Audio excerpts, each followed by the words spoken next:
Hey everybody! So we decided to actually start doing some reviews on this channel. Kerri and I have started the past few years doing every Halloween, October time, September time. We've decided to start doing 61 days of Halloween or 61 days of horror, basically, because that's mostly what we watch around this time is horror. And we do watch horror movies like year round, but we try to concentrate it a lot, in this time. So we've started doing 61 days, and I've decided, hey, let's take, a batch of those films that we watch, and let's review a bunch of them at once. So we're planning to do this where we do sections of 10 until we get to 61. So the last one will be 11. We're going to talk about the movies that we watched. We're going to just have some really good discussion. And then at the end, we're going to rank them. So you ready to get started? You excited about this? Yeah. All right. Kerri, do you want to tell them the movies that we watched, the 10? Sure. All right. Okay. So we're going to list them in alphabetical order, not in watch order. Right. But in alphabetical order, they are Audition, Braindead, aka Dead Alive, Cube, Dawn of the Dead, the original 1970s Dawn of the Dead, Exorcist II, the Heretic, Exorcist III, Leprechaun, Mimic, The People Under the Stairs, and Vampire's Kiss. Yeah. We have a pretty eclectic list of films here for differing reasons, shows that we've been on, like brackets and stuff like that. But this is the list that we ended up with. I think there's a lot of really interesting movies here, and some we like more than others. So let's just get into it. And we're starting with Audition, which was my first time watching. Kerri watched a little bit of this with me. I watched literally the audition scenes. Pretty much, and then she fell asleep during the weird parts of the movie. But I watched it for the first time. She watched it a long time ago. In college, so it was a little bit ago. But I think you remember enough. I mean, the movie is very memorable. Yeah. I haven't seen any other, I don't believe, Takashi Miike films.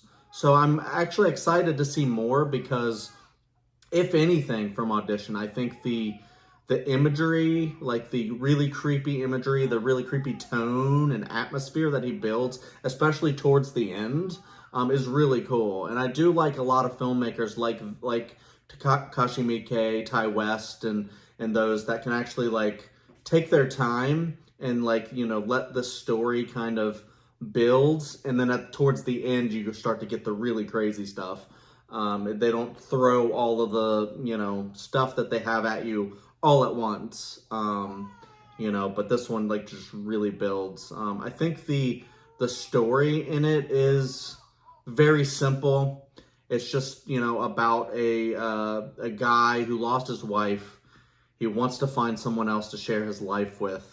He does it in a very weird, problematic way, and then he gets some sort of comeuppance, I guess.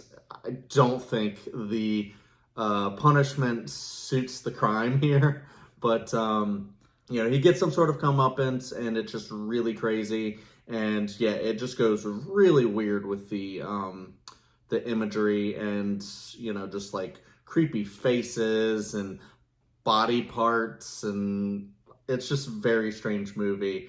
But I think the J-horror, the Japanese horror, does really get really strange really quickly sometimes. Have you ever seen Houseu? So it gets very weird sometimes, but very good and very creepy stuff. What do you think about this one, Kerri? Yeah, this is, a bit more extreme and gory than is typical for me.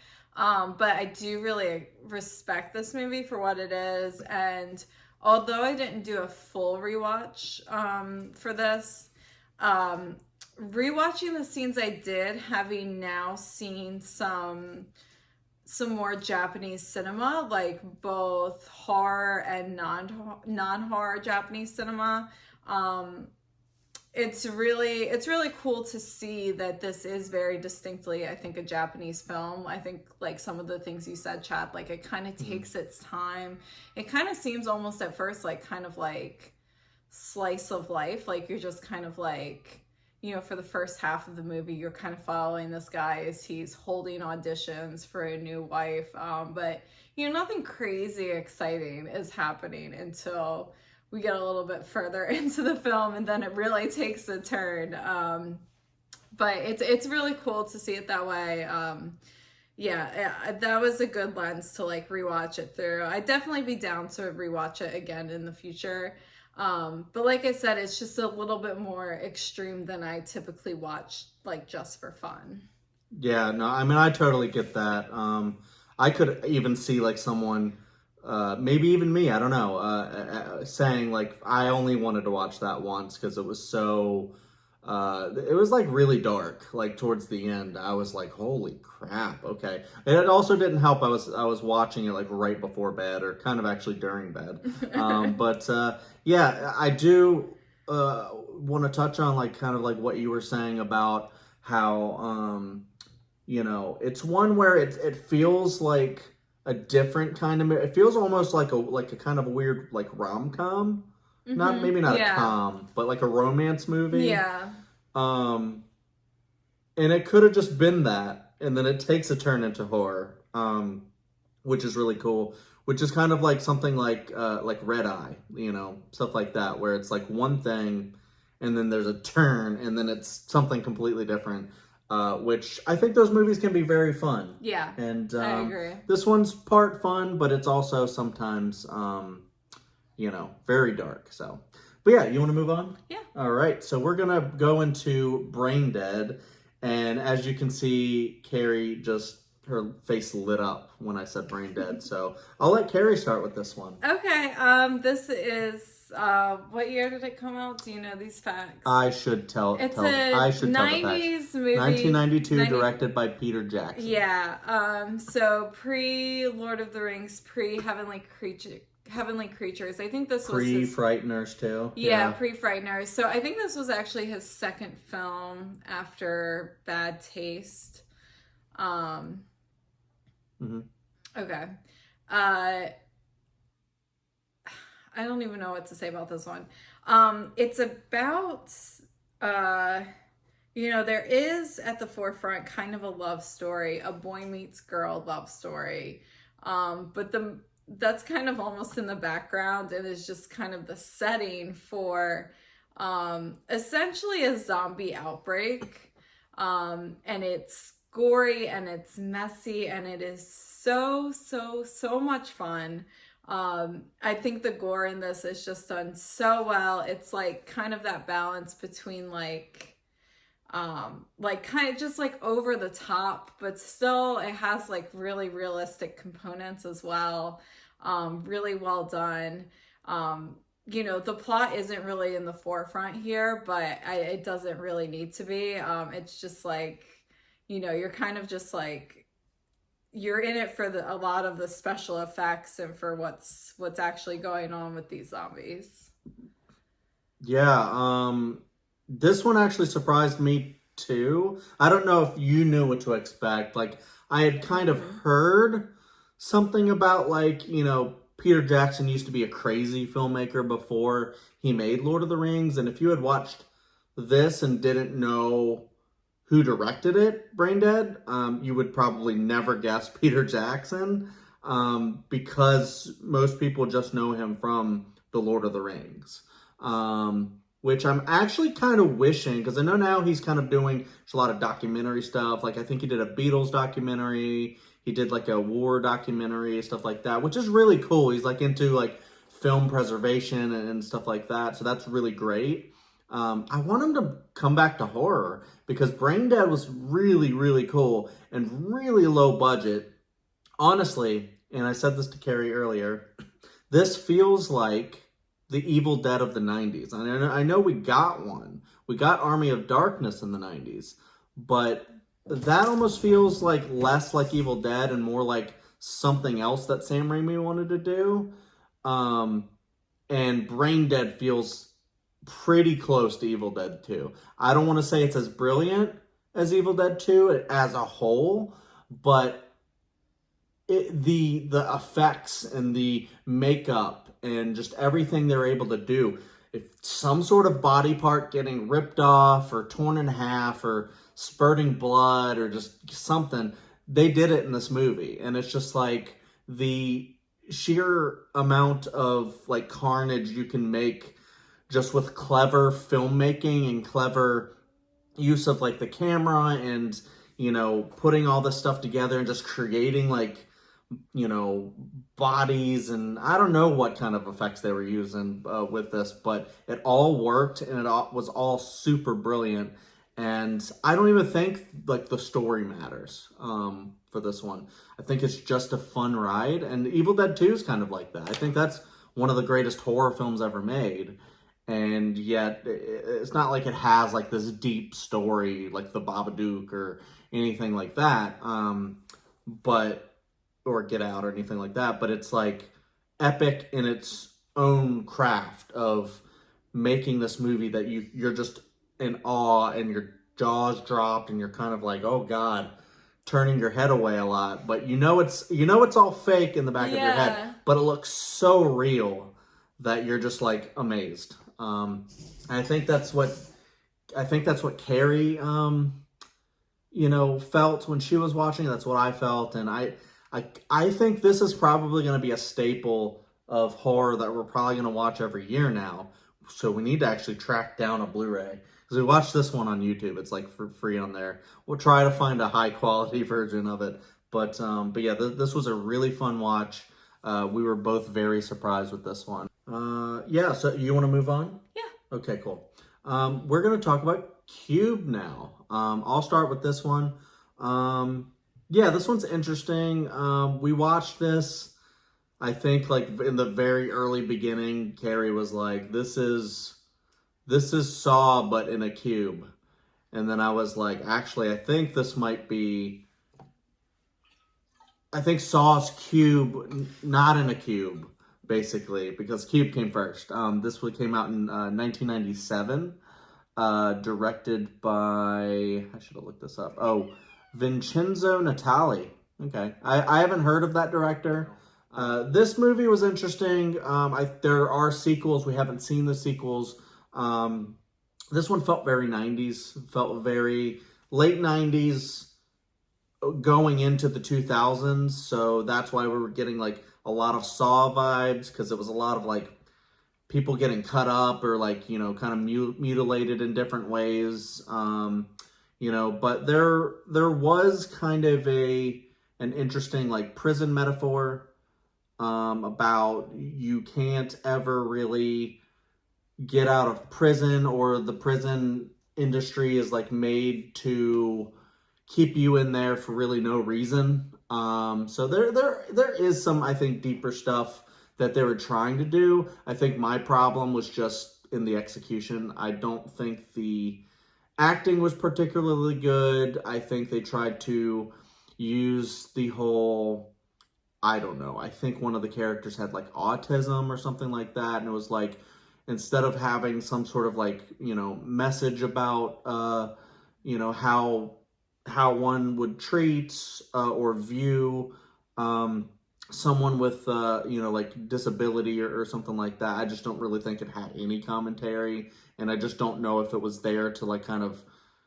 just have people yell at them, or just, you know, look at them in a weird way, or just have a weird character and you chose to do that with it. You know, however, like, you know, it feels like that's the only character that makes it out. It's like, you know, maybe that is the, you know, something to do with like one of the best of us made it out, or something like that. I don't know, but really, you know, it just didn't really keep my attention the whole time.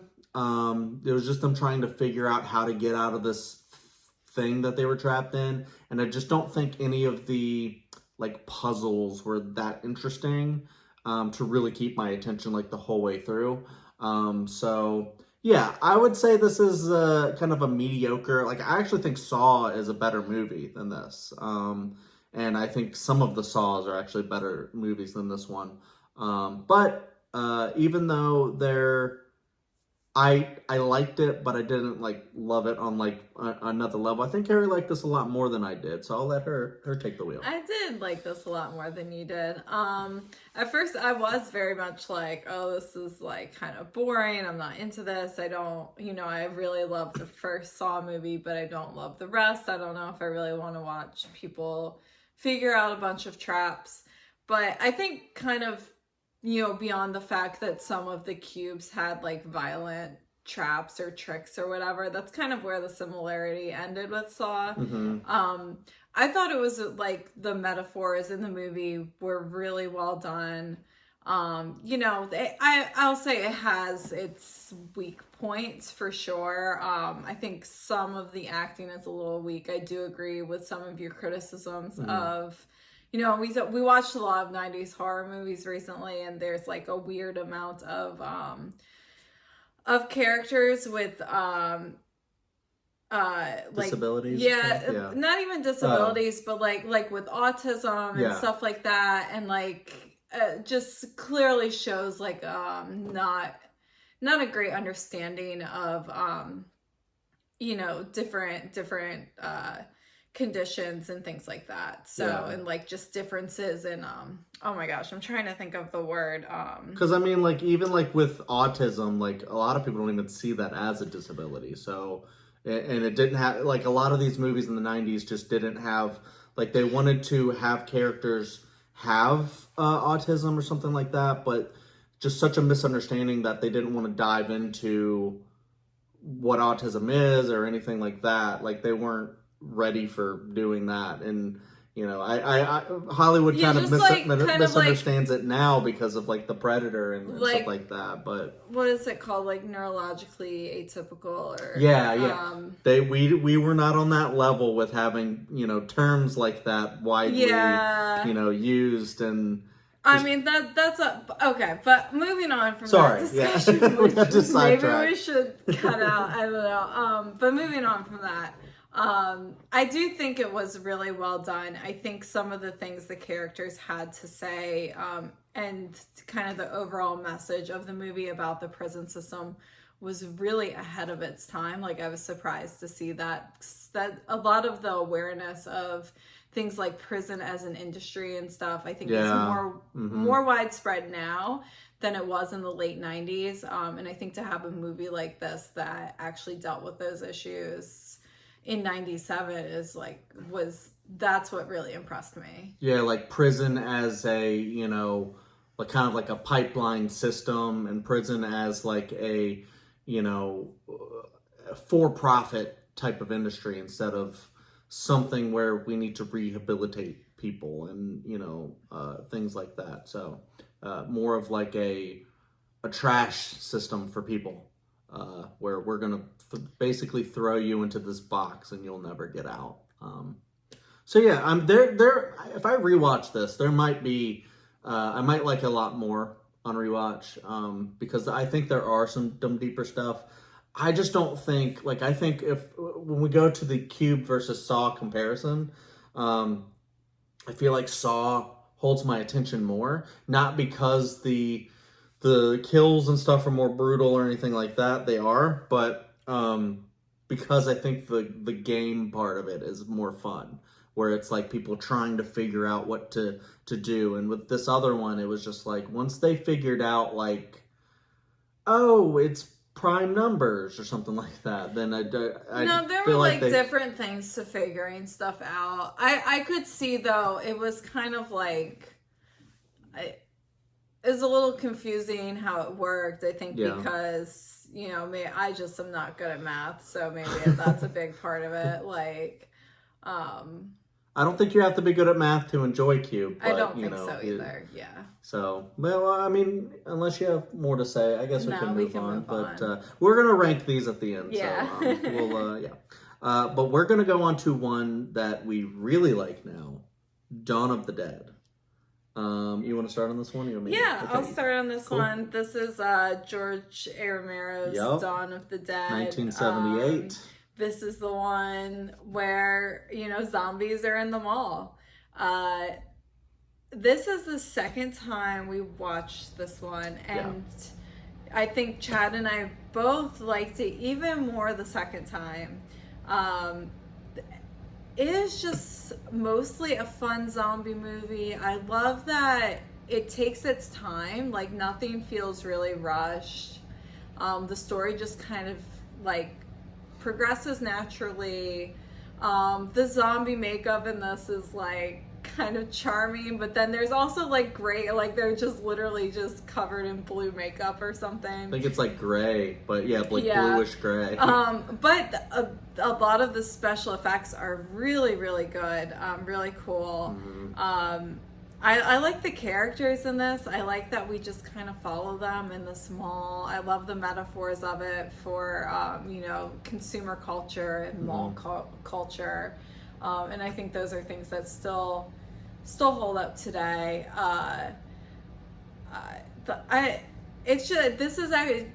think as I get older, I appreciate maybe now it's that we have kids, just stuff like this kind of attracts me a little. This and Braindead attracts me a little bit more now. Stuff that's a little bit kind of like, I don't know how to describe it, like sillier, a little sillier, yeah. A little sillier, a little less like, trying to shock you or I mean, I guess at the time this probably was like very shocking. I don't want to downplay that, but I don't know, I love the pacing of this. I'm not one who really likes the remake of this a lot. I think they're very different movies. Just kind of like, I think it's cool that they're very different movies. So there's something for everyone. But yeah, I love it. This one is very interesting because I came very late to watching Romero films. I had seen Shaun of the Dead a long time before I even tried to watch a Romero or even knew who George Romero was. Like, I knew Dawn of the Dead was a thing then, and that like Shaun of the Dead was some sort of like kind of parody of it or something like that. But and then I fell in love with Shaun of the Dead, and then finally going back and like, let's watch Night of the Living Dead, Dawn, Day. We still haven't seen some of the later ones, but we're gonna get to them. And I love Night of the Living Dead. I think that's a classic, obviously.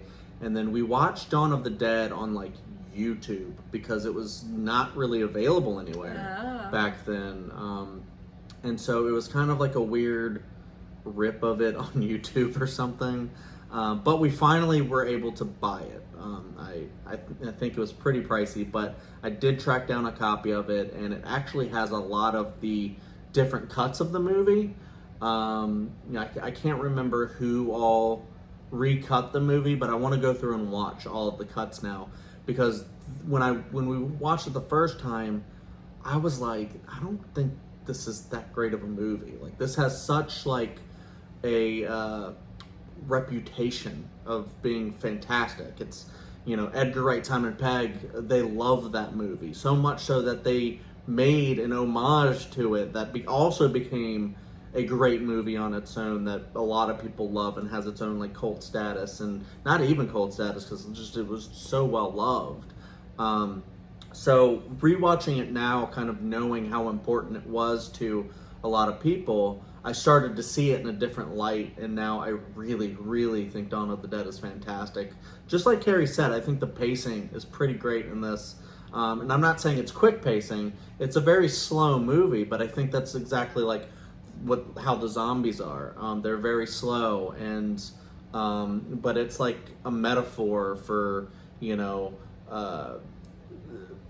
inevitable, and but also kind of like the characters get bored in this. So it's not like the movie's not boring, but the characters in it get bored, and I feel like instead of myself getting bored, I'm like, this is kind of neat, because you look at the Zack Snyder Dawn of the Dead, and you see everything's trying to be really fast-paced. From what I remember, I haven't watched it in a while. I need to give it a rewatch. But they're fast zombies. Everything's got to be really fast-paced and hard rock music. Everything coming at you. And this one's like slow, and then like there's a lot of kind of silly music a lot of the times, and you know, kind of feels like circus music at times, and it just gets like really kind of wacky. And I mean, there is a time where bikers come in and start throwing pies in these zombies' face. And I know there's a lot of people that watch it and they go, all right, this is getting weird, but you know, I think it's kind of fun to have fun with the zombies sometimes. But you also get a sense of dread and a sense of fear in this. Like when it's actually Roger Rockmore from Kenan and Kel, plays Kenan Thompson's dad in that show, is in this movie. He's awesome. There's like a part where he gets like trapped in a room and you're like, is he gonna make it out? And so you really get to know these characters because you're there with them when they're just like, this is what the zombie excuse me, this is what the zombie apocalypse might be like. You'll have to find a haven, and you might be trapped in there a while. You might get bored. You might have to try to figure out how to get supplies, and, you know, how are you going to get, like, around that horde of zombies? Can you distract them? You know, stuff like that. And I think that's just where the brilliance of the movie comes from, because it's not all scary all the time. It would kind of be boring a little bit for a while, until maybe you get so boring that you let your guard down and you make a mistake and you get bitten or something like that, and then it can all go to hell really quickly. So yeah, this movie we can honestly just talk about for a while. I would love to actually do a whole review, maybe watch different cuts of it, and then just like come in and talk about it. But like, super highly influential. You know, like Kerri said, with the makeup too that you said, I thought was pretty excellent. Like, I love that. Tom Savini did the makeup, and then he's also in the movie, which was really cool. But yeah, the going back to the influence, I've noticed a lot, like where they're part of the score, Gorillaz, the band Gorillaz, sampled for their album Demon Days, which I thought was really cool. Because I was sitting there like listening to the score, I was like, Kerri, I think that's Gorillaz. And then I looked up, I was like, yep, they sampled it. And then the ends, the music at the very end when the credits are playing, I believe that's the same way that Robot Chicken ends. Yeah, or begins, yeah. Ends, actually. Really? Yeah. It's not the theme song? It's like the end credits for Robot Chicken. Okay, so. I believe you. But I didn't watch that much for Robot Chicken. I'm sure that just showed. It's a weird show. But yeah, so and of course, obviously Shaun of the Dead used some of the music from Dawn of the Dead. But yeah, it's just iconic. It's so stylish, and I really love it now. And I'm glad that I found a new appreciation for it. But yeah, we'll talk more about that later. Obviously, you can tell that we really love that one. So let's go back to the list and let's move on. And we're going to go from something that we love to something we might not have loved. And we're going to talk about Exorcist II, The Heretic. I'm wearing a shirt. Did we maybe go from best movie on this list to worst? We might have, and we'll reveal if that's the case in our separate rankings. Yeah. Yeah, I can start with The Heretic since you started with Dawn of the Dead. Yeah, go for it. Kerri and I love the original The Exorcist. I think it's one of the scariest, best, most iconic just movies. It holds up. Great storytelling. It's kind of just a great movie that's also a horror movie. And a lot of the horrific parts in that movie aren't necessarily when Regan is possessed. It's like when she's sick and she has a mother that does not know how to help her.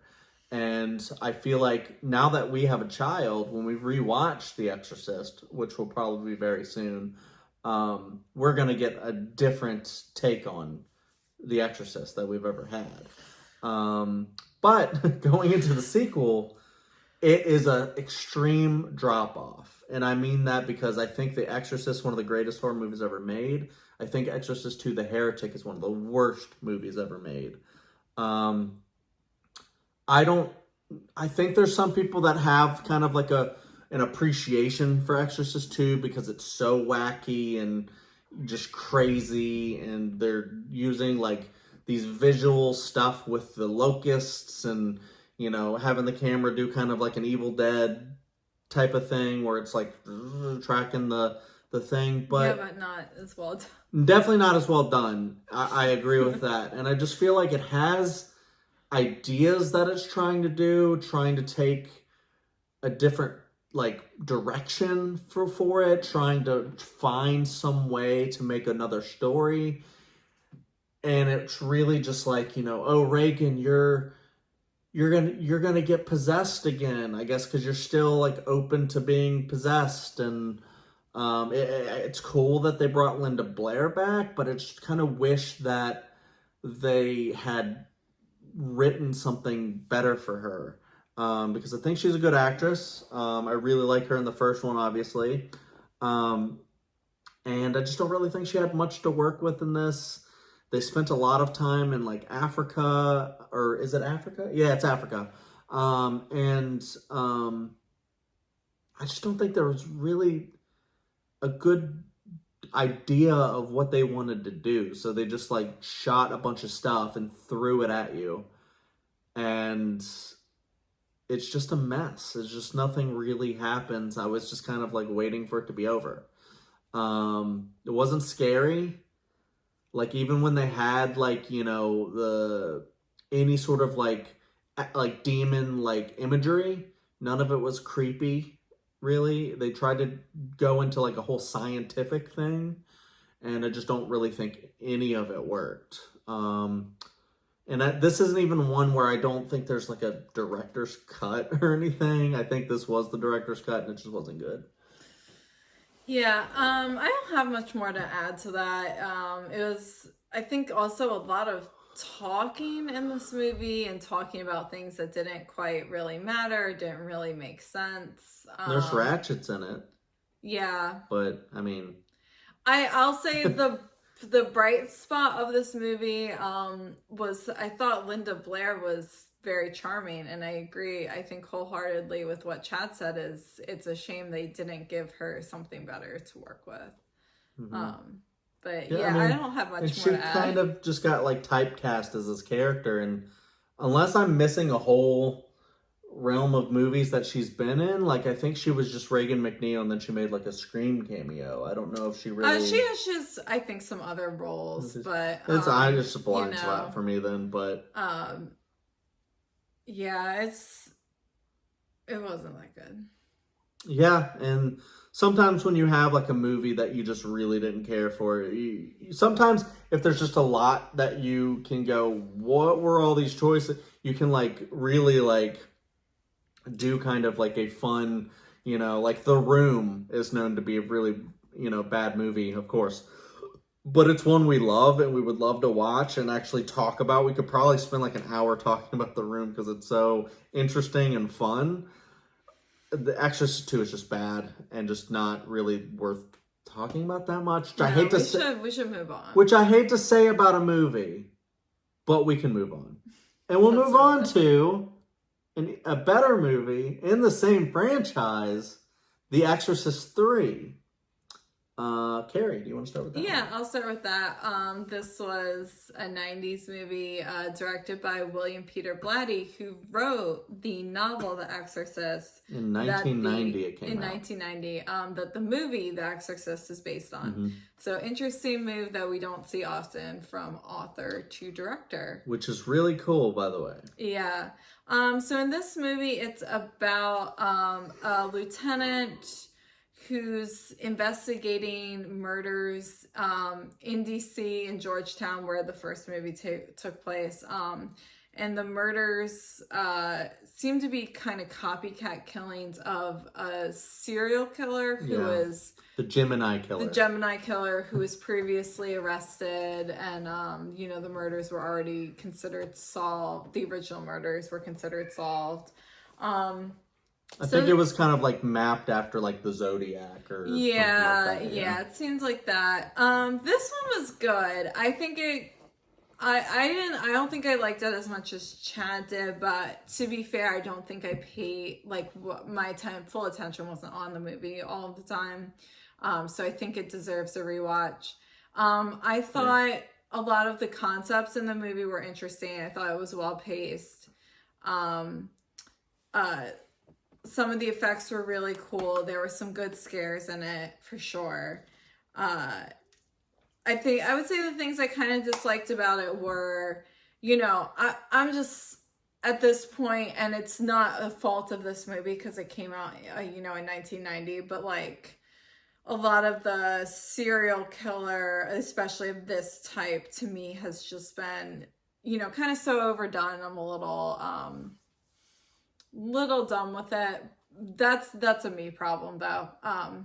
Yeah, I mean, it's kind of interesting that you say that because like you love Zodiac, I think, but like this one came out before Zodiac, but it's not like the movies doing it too much. It's that you've seen it too much and you're watching this much later. I've seen it too much. It's a lot of like, they're interviewing the serial killer and I don't know. And then I do think George C. Scott made some interesting acting choices at points in this movie. He's like yelling a lot unnecessarily, and I guess that's just the character, and he probably just is acting out his character very well. That would just be like, oh my god, dude, why are you yelling right now? Like no one else is yelling.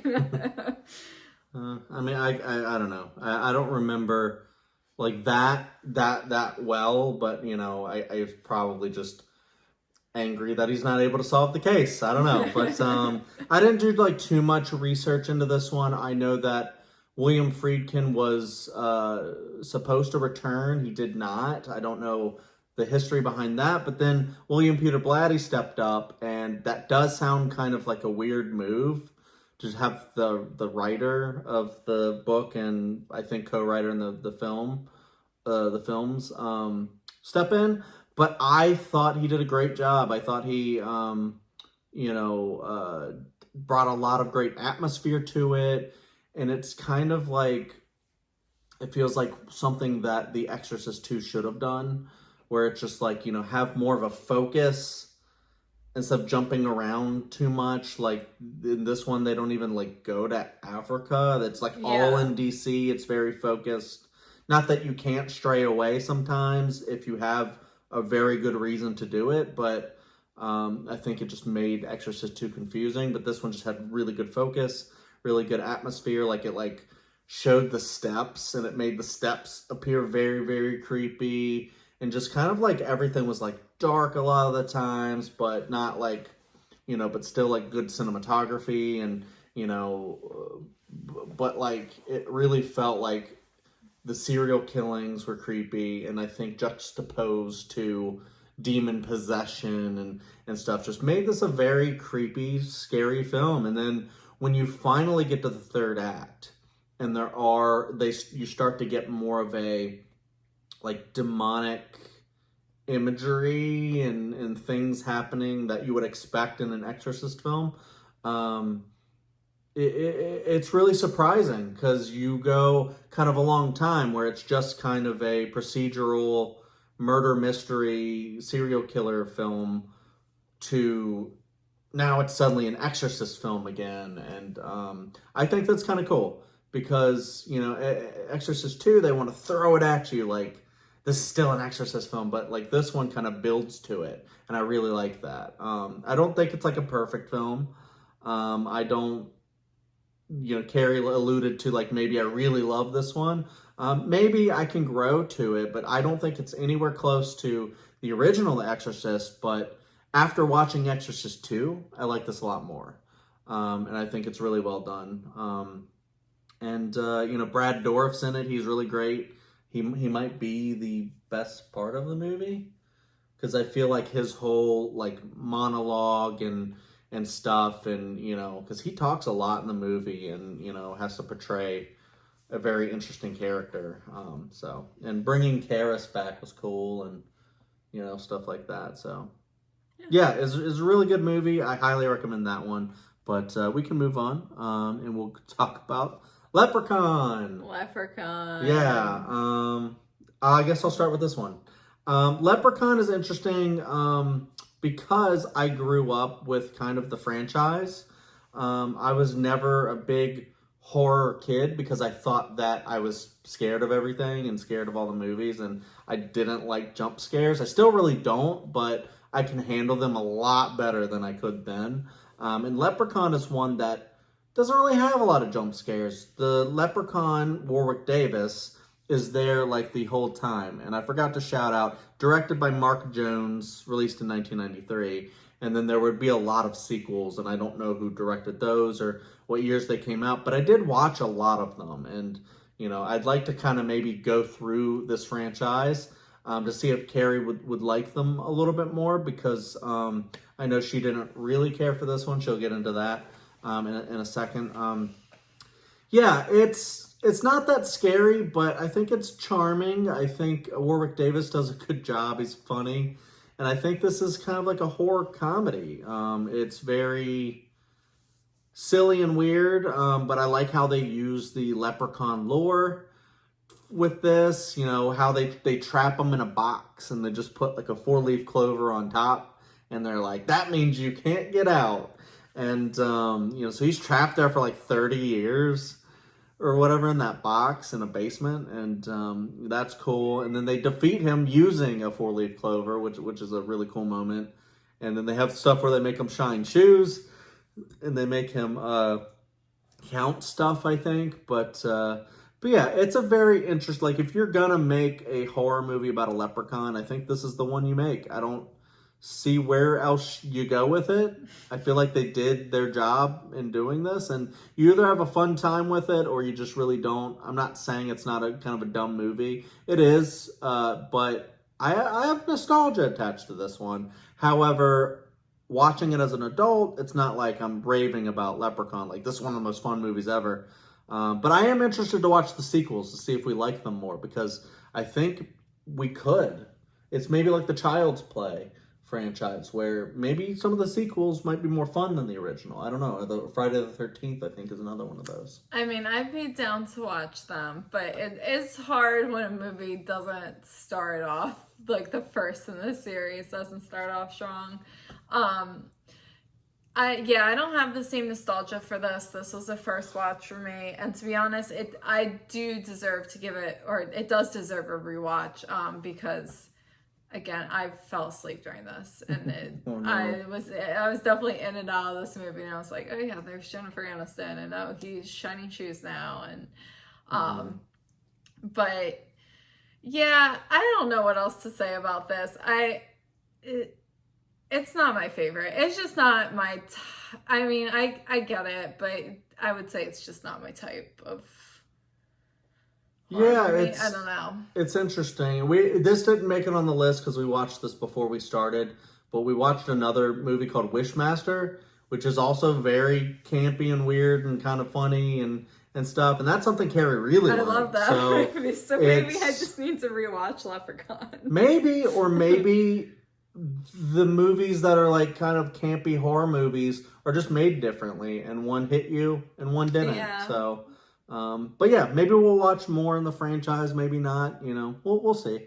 But we can move on, move on to, Mimic. Mimic is a Guillermo del Toro film. I think it's like his second movie. I think so too. It came out in 1997, so that's after Kronos, before like The Devil's Backbone and Pan's Labyrinth. So, and Blade 2 came out after this. So yeah, so I think this is the second one. I didn't like this movie all that much. But Kerri, you can start with it. Yeah, this movie, it starts out with, kind of a little bit more relevant to today. There's a plague, like some kind of sickness. It's only affecting children. Basically, all the kids are dying. And, people are trying to figure out a way to stop this plague as quickly as possible. And honestly, I cannot, because the disease is carried by cockroaches. So scientists release some like engineered I think they're moths, to destroy the cockroaches, and they kind of like build in that the moths aren't supposed to be able to reproduce. So they're supposed to kill all these cockroaches, then die off, and it's all done. So that's kind of the beginning of the movie. It picks up a few years later, and like, surprise, the moths survived and now are becoming like crazy large and mimicking human behavior, I think. It starts off with I think some really cool concepts, some really cool science.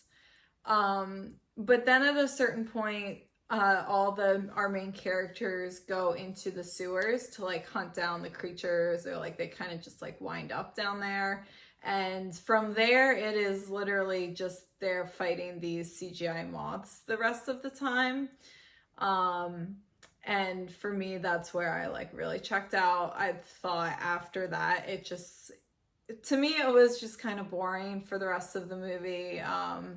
You know, it was a little disappointing because I think it started off with a cool concept, and I think if maybe like they would have incorporated like more of Manhattan, or like, I don't know, like just took it in somewhat of a different direction, rather than it really just turned into like these 4 or 5 people versus this whole swarm of moths. I mean, she's basically said most of the stuff that I was gonna say. That's all exactly what I thought too.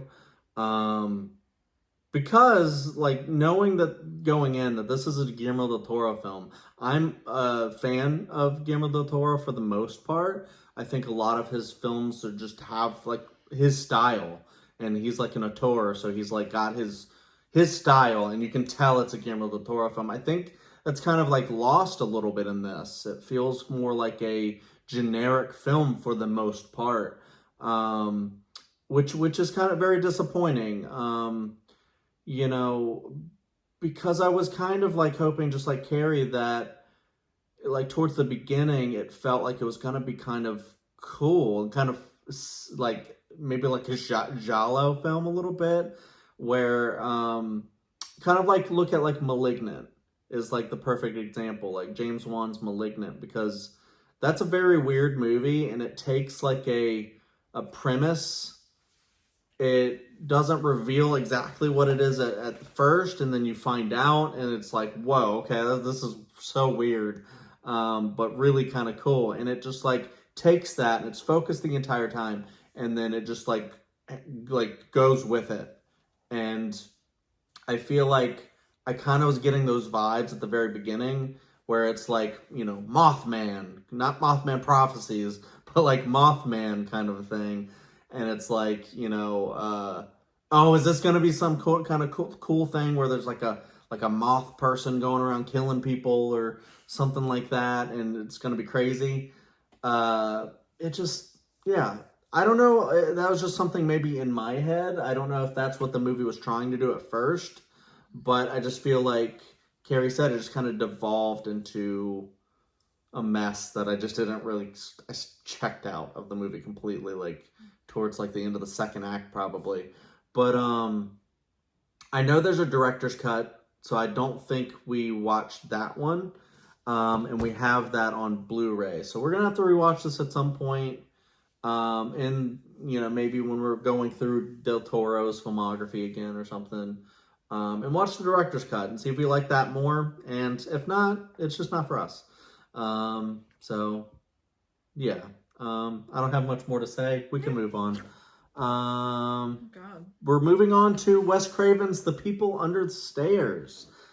This one came out in 1991, directed by Wes Craven, as I said. I really like this one. I'll go ahead and start with this one. Yeah, go for it. Yeah, The People Under the Stairs, I think, was actually pretty incredible. I didn't expect to like it as much as I did. I had seen it before, technically, like a long time ago. I don't really remember much about it except for the people under the stairs, like kind of like that imagery a little bit. But I was very pleasantly surprised. I liked how this, like the kind of what am I trying to say?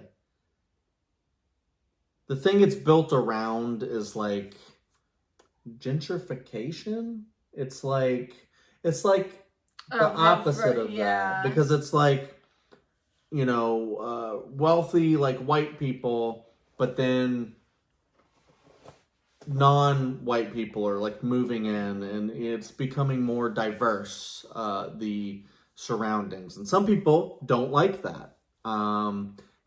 Maybe I'm not trying to defend a bunch of racists or anything, but like maybe people just didn't grow up around people that didn't look like them, and so obviously they're just going to start not taking to that. And these people in this house, because it's the main house that has the stairs that the people are under, those people are very racist, but they're also child kidnappers. So yeah, a spoiler alert for this whole thing, because just going to get into the spoilers. They're child kidnappers. They've kidnapped a bunch of boys throughout the neighborhood, I think trying to get like a perfect son. I think what they're trying to do is, the couple, by the way, played by, what are the names? Ed and Nadine from Twin Peaks, which is kind of cool. If you know Twin Peaks, you're like, what? They're in this, and they're together in Twin Peaks, and they're together in The People Under the Stairs. And it came out while Twin Peaks was airing, which is really cool. Or right afterwards, somewhere around then. It's really cool though, and so fun there. But yeah, they're trying. What I think they're trying to do is like build their own like nuclear family. Maybe they couldn't have kids, so they like stole a little girl and stole a bunch of boys, and I don't think they could find the right boy, but I guess they found the right girl, because she thinks that she's like developed some sort of Stockholm syndrome. She thinks that she's their daughter, and then all these boys that they found that they couldn't release because they have kidnapped them. I guess they didn't want to get caught. They just keep them under the stairs. So there's all these like old children, is what I want to say, because they haven't like grown up. They're like feral people living in the cellar. It's like a really weird, creepy concept. But yeah, this dude like dresses up in some weird like gimp suit, or like sex suit, it looked like, to like chase one of them that got out of the cellar and into the walls, and pisses him off, and it's like a whole thing. So there's running around the walls. They have a dog that they sick on people, and they've built this like place to be like a fortress. So that's kind of like the setting.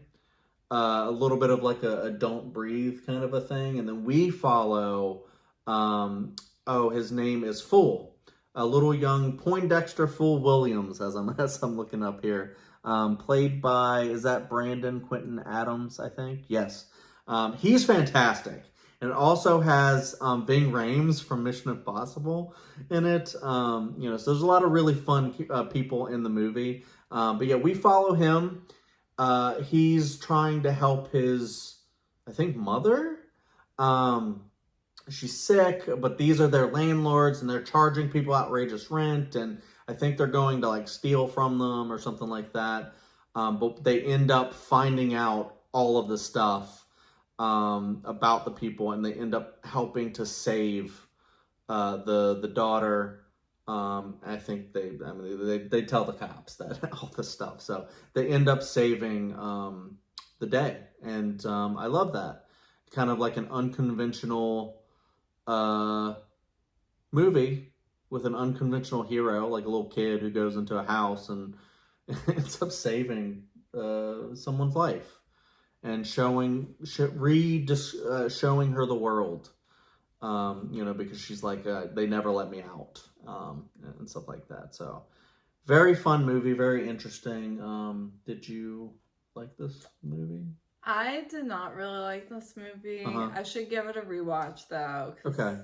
I wasn't giving it my full attention, but yeah. I don't know. I don't really have anything else to add other than, I don't know. I was a bit, I don't want to say bored, but I guess I was like maybe a little bit bored at times with this. Maybe because I already, I mean, you already know from the title there's people under the stairs. Yeah, but I think, like, when you find out, like, the context of the people, because you just don't know anything about it, I think it's actually kind of a cool title, because it brings you in, and then you're like, what are the people? And once you find out, you're like, whoa, this is kind of cool and weird. I could see maybe if you're not paying 100% attention, like, you're not following, like, the logic of the movie, and then maybe you just, like, kind of get lost, and you're just like, those people look weird, kind of a deal. So I would recommend giving it a rewatch at some point, because I do think it's a pretty awesome movie. I did not expect to like it as much as I did. But yeah, it's kind of like a fun adventure horror film, a little bit, like in this, like, mansion. So highly recommend it. It's funny too, because the one line that I love that Fool says is, he's talking to the young girl that was kidnapped and abused and stuff. A lot of dark stuff in the movie. So watch out. But he says your dad's one mean mother. Come to think of it, your mother's one mean mother too. And I love that line. It's pretty great. Yeah, so we can move on. And we'll talk about our last movie of this 10. Vampire's Kiss. Kerri, we finally watched Vampire's Kiss. Yeah. This is one that I've been meaning to watch a lot, because we're big Nick Cage fans. We always enjoy watching him, even if it's not a great movie. Was this a good movie? I'm not sure. It was surprisingly, by the end, it was a little better than I thought it was going to be. I don't know.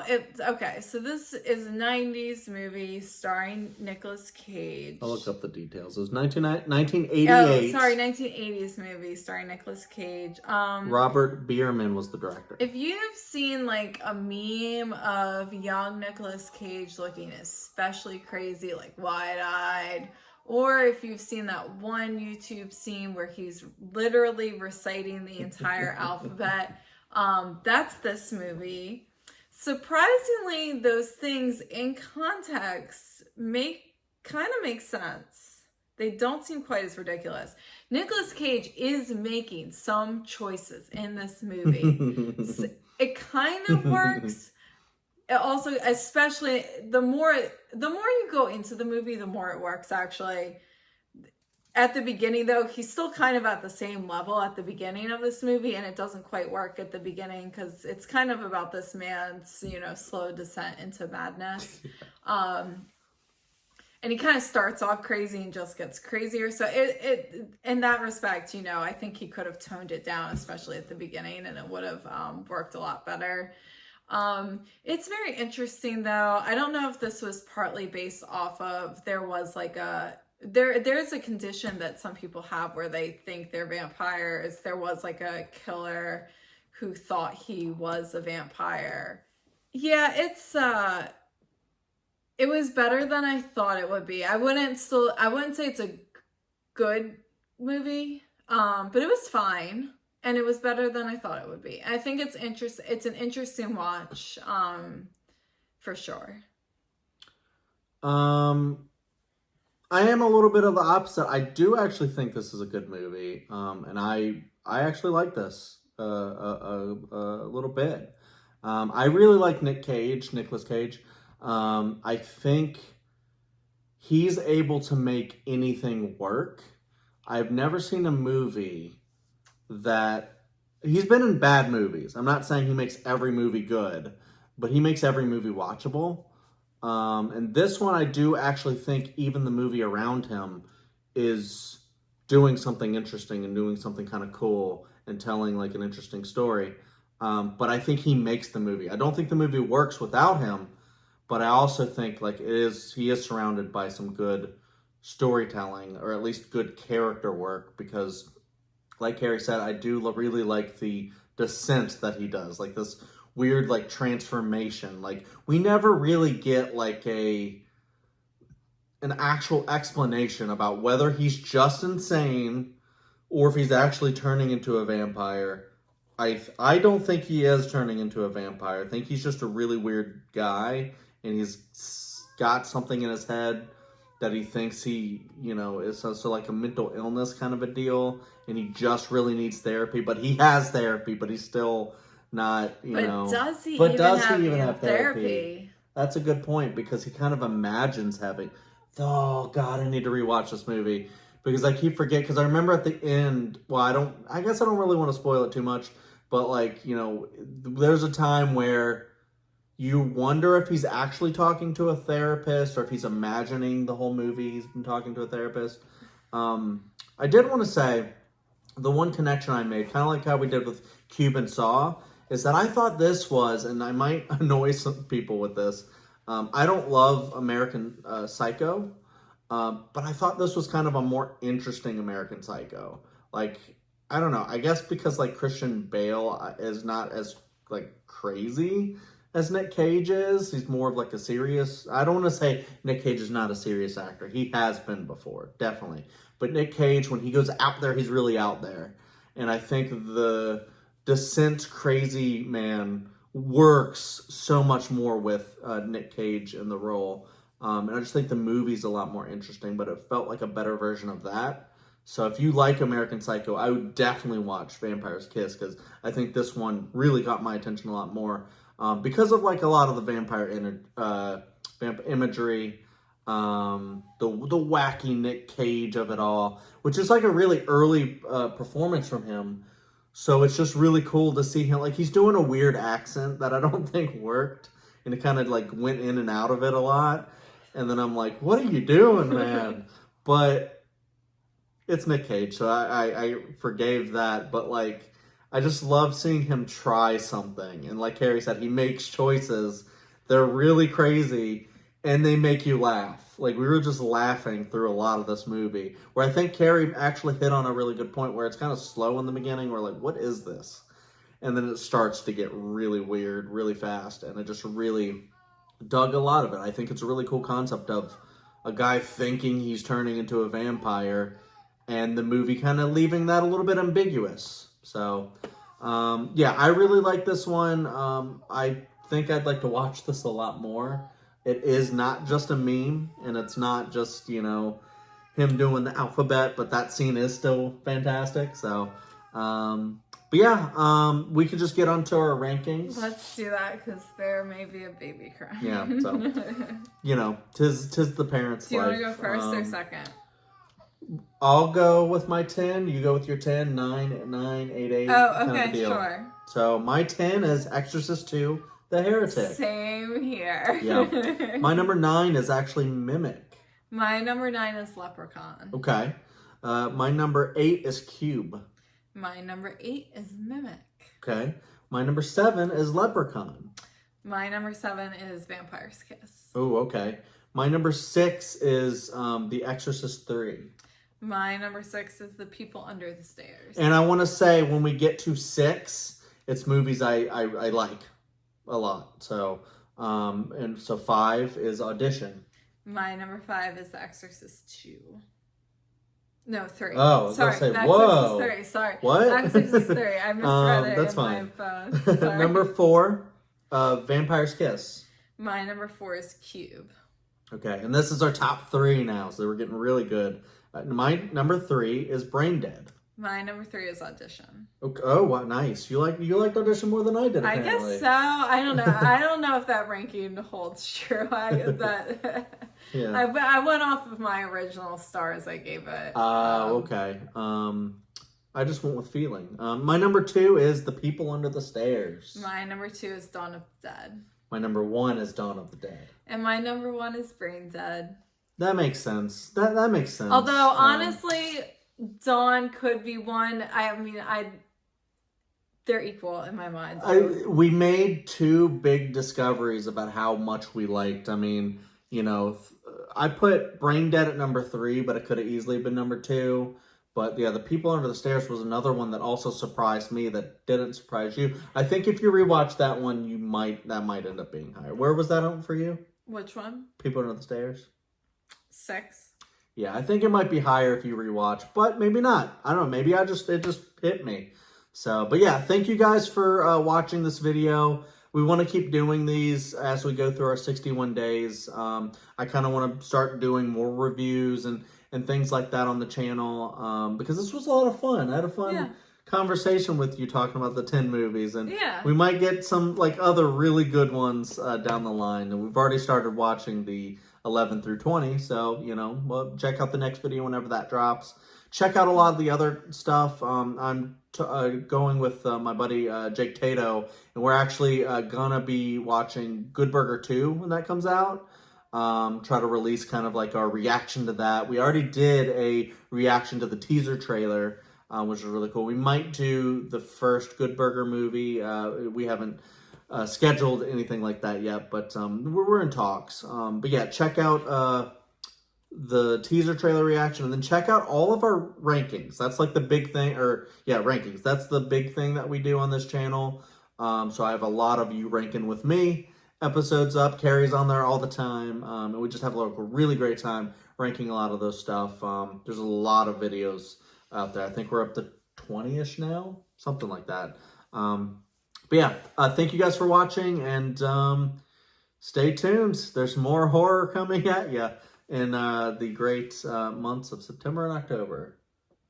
Thank you, Kerri, for joining me. Mm-hmm.